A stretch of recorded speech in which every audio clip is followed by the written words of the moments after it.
And first of all, we have, before we come to the formal parts of the meeting, we have a public forum from Mr. Derek Morrison from St Clair. He's here to talk about issues in respect of skateboarding at St Clair. Derek, if you'll just come up and take a chair there. Councillor Noon will happily pour you a glass of water unless you need one. We're quite relaxed. We'll listen. Thank you for the written copy of the presentation, by the way, which I think we'll be emailing to members.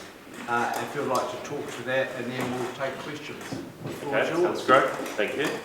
Thank you for having me and thanks for listening. My name is Derek Morrison and I run a company called Venture Media Group in town, and part of that is a weekly photo blog called Box of Light, which focuses on the beach culture of Dunedin and of New Zealand, but it's based in Dunedin here, and a big part of that is the St Clair beach community. So what I'd like to talk to you about is 2 points really today. One is about the skateboarding at St Clair Beach and whether it should be banned at all, and whether it runs against the heritage and the culture of the area. And the other is about the fining under 14-year-olds for using their skateboards. So there's those 2 points. I've had consultation with Youth Law, who have helped me with some of the details behind what we can and can't do and where it might run against the law a little bit. I understand that legal advice has been taken and you're pretty sure that you're on the right side with the bylaw, but there are a few areas that I think there's a little bit of common sense that can prevail to make make the bylaw a little bit more targeted and actually closer to doing its purpose, which is a bit narrower than the actual bylaw. So I guess the first thing, I came to learn about the skateboard ban at St Clair Beach when the sign went up at the start of summer. I didn't realise there was a ban until then, as a lot of residents in the area didn't either. I then learned that there was a bylaw adjustment coming through in the start of July, and from that we actually ran a blog in Box of Light which explained that this was happening, and St Clair did our community, we have 6,000 readers that we reach, were they aware that this was the case and that it was going to happen. And from that we had a massive response. I think there were 45 of our readers actually sent emails to the council. Sorry about bombing your email inboxes with that, but I felt it kind of did to serve its purpose. There was a lot of those people were business owners, there were some legal experts in there, and a lot of concerned parents as well, which this sort of bylaw actually cuts across some of the families. So there were a lot of other members in the community that registered their support with me, but were a bit scared of actually sending an email through to the councillors for fear of retribution for whatever. They had businesses that had dealings with the council or whatever. So that was kind of an interesting thing for me. Now, St Clair Beach, it's a tight-knit beach community. It's grown over the years, and people come there to live there because of the lifestyle that it affords. It's great surf all year round, and that's a big draw card for people who use the ocean for recreation purposes.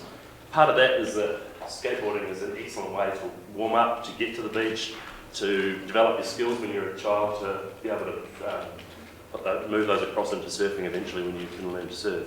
So it has the amount of people that actually skateboard more for transportation rather than tricks, more for moving around the place, has actually grown a lot down there, and it's families and it's children as young as, my son's 4 years old, but I've seen 3-year-olds down there skateboarding around as well.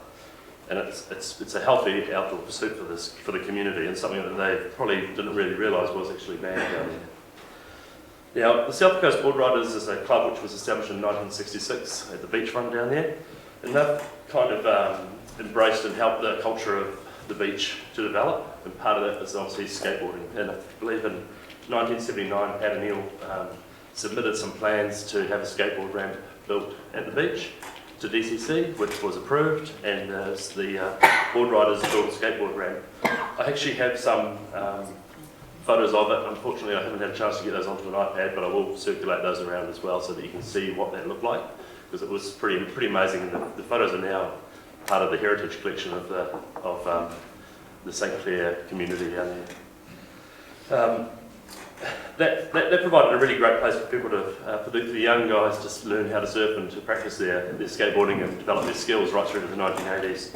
Until it actually became, maintenance wasn't kept up on it and it fell by the wayside and I think it was removed. These days skateboards have changed a bit from that. It's not really about the ramp and the trick, it's actually transport. And we're seeing a massive movement in Southern California of people using skateboards more and more to transport around the beach suburbs of California. It's cutting right across all the youth and it's been encouraged by local councils because it eases congestion on the roads, it eases congestions on the parking, and it encourages a healthy and outdoor pursuit for people to get to beaches and to move around in those suburbs. I actually think those suburbs are very, very similar to what we have at St Clair Beach, and I actually would like to consider that this bylaw's kind of St Clair's kind of piggybacked on the back of it, and I feel like it's probably time that we need to look and investigate whether or not a skateboard ban at St Clair Beach is actually something that we should be having at all, or should we be encouraging that, tapping into that heritage of the area and promoting it as a beach culture suburb that people can come and enjoy a lifestyle with, and children can ride their skateboards down to the beach and people can skateboard at dawn to see the sunrise and check the surf, which is what happens right now. And it's great, that's fantastic, and that's why people choose to live there. It's why it's one of the most desirable suburbs in the country. So I'd like to move that if the council could look at reviewing that skateboard bylaw in its entirety down there, whether or not that's the right place to have it. I'll just move on to the finding of under 14. Derek, you're well over your allotted 5 minutes, so if you could wrap up please, so that we can allow some time for questions. Okay, all right. Just quickly, the finding of under 14-year-olds, this has been seen around the world before to actually create a negative impact on these people in their first interactions with authority. Now, we've seen one of the emails that came through off the back of the Box Light report detail how that has happened at St Clair itself. And I just think we've got a handful of rat bags that we're trying to basically prevent wrecking the place, endangering someone's life or somebody. Let's look at other ways that we can do this. And the DCC's own survey asked the skateboarding community, other ways to do it, and they came up with some really good points. And I think those should be put through into a bit of a steering group to look at how we can implement some of those things and actually bring them into that discussion. So there's the reckless use of the skateboard is one thing that we're trying to target with that. That's one of the problems. So that involves people getting their wheels of their skateboard off the ground, doing kickflips, ollies, and grinds on the city rails and things like that, which we don't want to have happen. So we need to define that and then be able to find out ways to get around to prevent that, and also to limiting. One of the things that came up in the survey was limiting transport use to outside the busiest times in the city along George Street. I think that is a really sensible solution. These people their skateboard is their only means of transport for a lot of them. They can't afford a bike. That's it. We should be able to try and make a way that we can also work with them to enable them to move freely around the city. And limiting, also allowing the extended areas, perhaps making one side of the footpath available for skateboarders and leaving the other side not available. So that way your pedestrians are safe and they know which side is for skateboarders, and you have an area which is easier for pedestrians to move around in. I'm going to stop you there, but you'll have an opportunity to get your other points, and as people ask questions which provocatively enable that. Can I just make a couple of comments first? The comments, I mean, I'd like to thank you for the rational nature of your submission, and obviously there's more stuff we're going to receive electronically. The very fact that people, including yourself, didn't know that there was a public process going on, which is at its final stages, which is good that you got in before that came to council, but that raises some issues for council anyway to discuss, because if a group of residents had no idea, affected residents, had no idea of the existence of a ban, despite the signage, or the process to review the bylaw, then we need to talk about that separately. So I don't want to get into the process so much. It's a pity that your submission that you're making now wasn't part of that hearing, which has gone through, but isn't quite complete. I know you've had a discussion with the Mayor and others, and I understand the Mayor does have an intention to bring some suggestions along the lines of what you're alluding to now to the council meeting when this is reported back, and what council does with that remains to be seen. So thank you very much, and compliments, by the way, on your website, which I discovered during the election campaign, and I continue to look at the photographs. Nice one. And the promotion of the city that it does. So can we have succinct questions, please, of Mr Morrison, because I'm aware of the length of our agenda today and the following one. So in your hands, Jinty. Thank you, Derek, very much for coming in, and add my thanks for the big reach that your publication has and the promotion it does for Dunedin. The question that I have is just, as one of the recipients of those emails, it seemed that there were a number of people who would be interested in working together to find some solutions as you've discussed. Do you feel that South Coast Board Riders, or there is some other organisation out there that might be able to host some of those productive or positive conversations? Yes, absolutely. The South Coast Board Riders wanted to present today actually themselves, but they are working in different on a building site. One of the president and was unable to make it today.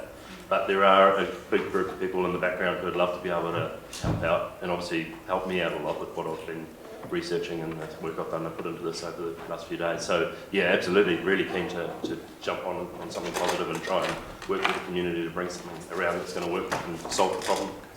Yeah. And my second question is, you flagged at the beginning of your presentation that there were some legal aspects that you wished to cover off, and you weren't able to do that within the time frame, but are the top 3 points or something that you feel should be considered?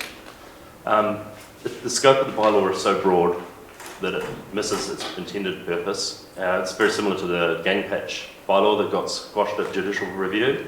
It would be in the same boat as that. So it's too broad. We've sort of spoken about that, and something that we want to try and, if we can get a group together to work on a proper solution that's a bit more targeted, it would help. There are a few freedom of movement statutes that it comes across as well. The legal side is you'll all receive obviously the document that I've sent through to Pam, which has some of the background of the work I've done with youth law and a couple of other people around that. I think it would be really good for the council to look at it, particularly the obligation to consult with affected parties. I think there's a massive disappointment in this particular. I know there's some discussions going on now, I've just been told. I really don't want to get into the detail of this because we followed a statutory process to have a proper hearing. When we talk about this in council, we can decide what we do. I think that's the appropriate way to deal with it. Otherwise, I can imagine that people who were involved in that process, who responded to the advertisements, made submissions in opposition or support and came along, could quite rightfully be a little teed off that suddenly someone who wasn't party to it for whatever reason is relitigating or litigating the issues. You take my point? So by all means on the 18th, and we'll decide collectively where we go from there, I think. Is that all right? Further questions? Thank you, Jim. Thanks, guys. Councillor Van. The lawyer who made himself available by email to have a discussion on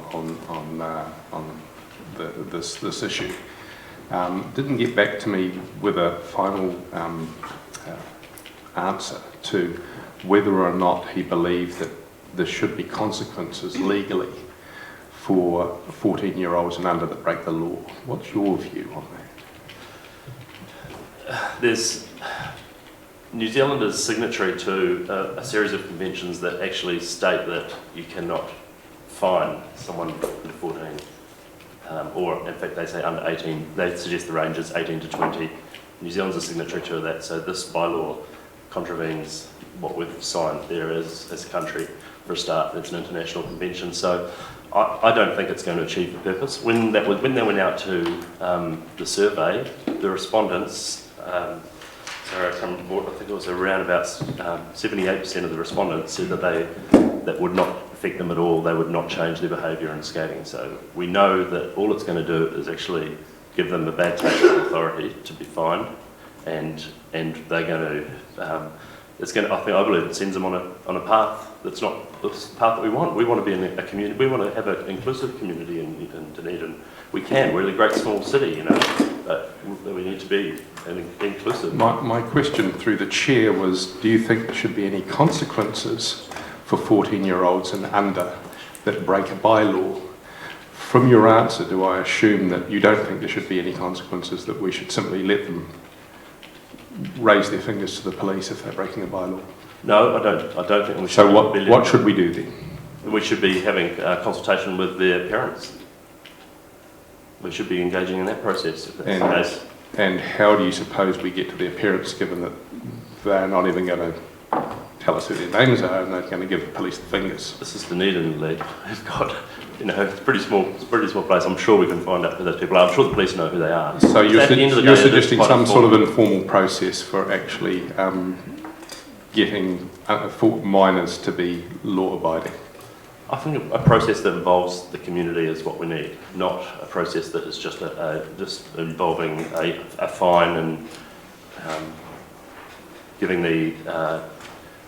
It needs to involve their network, I guess. I'm not right up to the play on where youth law stops and starts. I understand from this particular situation that it's really on the edge of whether or not it's legal. My final question. Sorry, my final question through the chair. Do you think that confiscation of a skateboard is the same as a fine? Yes, I do. Would you, in the case of an axe-murderer running across a park with a dripping axe, confiscation of the axe? Councillor, we're deep into the conversation of deep philosophy and part of the whole review. Let's just leave that for the ongoing conversation we'll have, with whatever we might do. Further questions, briefly? None? Thank you, Mr Morrison, for taking the trouble to come along and your interest in the issue, which is clearly not going to go away. You can watch this space in terms of what Council does with the report that's coming back to it in a couple of 3 weeks. Okay, great. Thank you all for your time. Thank you.